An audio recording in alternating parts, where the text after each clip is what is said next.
కేం చో మజామా అందరికీ నమస్కారం. సొర్రకాయ బాటిల్ గార్డ్ ఎంతో ఫైబర్ ఉండే వెజిటేబుల్ అండి. మరి దీన్ని ఎంత టేస్టీగా ఎలా తయారు చేయొచ్చో చూసేద్దాం రండి.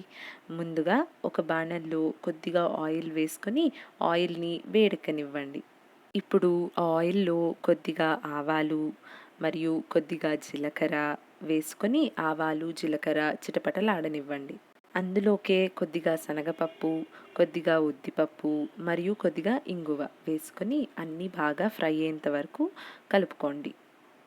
ఇప్పుడు ఇందులోకి 2 రెమ్మలంత కరివేపాకు, 2 స్లైస్ చేసుకున్న ఆనియన్స్ వేసుకొని బాగా ఫ్రై చేసుకోండి.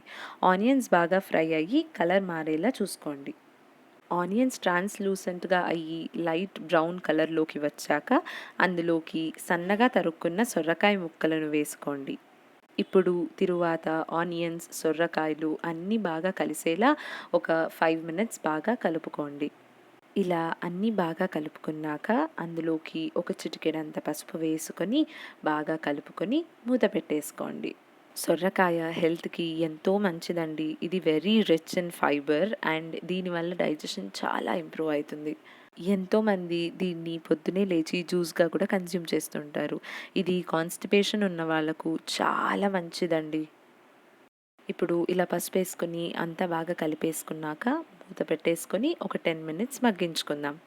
మినిట్స్ అయ్యాక ఒకసారి మూత తీసి చెక్ చేసుకోండి. కొద్దిగా నీళ్లు చల్లుకొని బాగా కలుపుకొని అడుగు అంటకుండా మళ్ళీ మూత పెట్టేసుకోండి. ఇలా మధ్యలో చెక్ చేసుకోవటం వల్ల సొరకాయలు మాడకుండా నీట్గా సొరకాయ కూర తయారవుతుంది. అలా సొరకాయలు మగ్గుతుండగా ఒక మిక్సీ జార్ తీసుకొని అందులోకి ఒక పిడికెడు మిరపకాయలు, కొద్దిగా ఎండు కొబ్బరి పొడి వేసుకొని మిక్సీ పట్టుకోండి. కారం మీకు అనుకూలంగా అడ్జస్ట్ చేసుకోవచ్చు. ఎండు కొబ్బరి పొడి లేకుంటే పచ్చి కొబ్బరి కూడా వేసుకోవచ్చు, లేదా ఎండు కొబ్బరిను ముక్కలుగా తరుక్కొని కూడా వేసుకోవచ్చు. ఇప్పుడు సొరకాయలు మగ్గాయా లేదా అని చెక్ చేసుకొని అందులోకి సరిపడా ఉప్పు యాడ్ చేసుకోండి. ఉప్పు యాడ్ చేసుకోవడం అయ్యాక ఒకసారి బాగా కలుపుకొని మూత పెట్టేసుకోండి. ఇప్పుడు ఒక 5 to 10 మినిట్స్ బాగా మగ్గనివ్వండి. మూత పెట్టేసుకున్నాక ఒక 5 to 10 మినిట్స్ తర్వాత మళ్ళీ మూత తీసి చెక్ చేసుకోండి.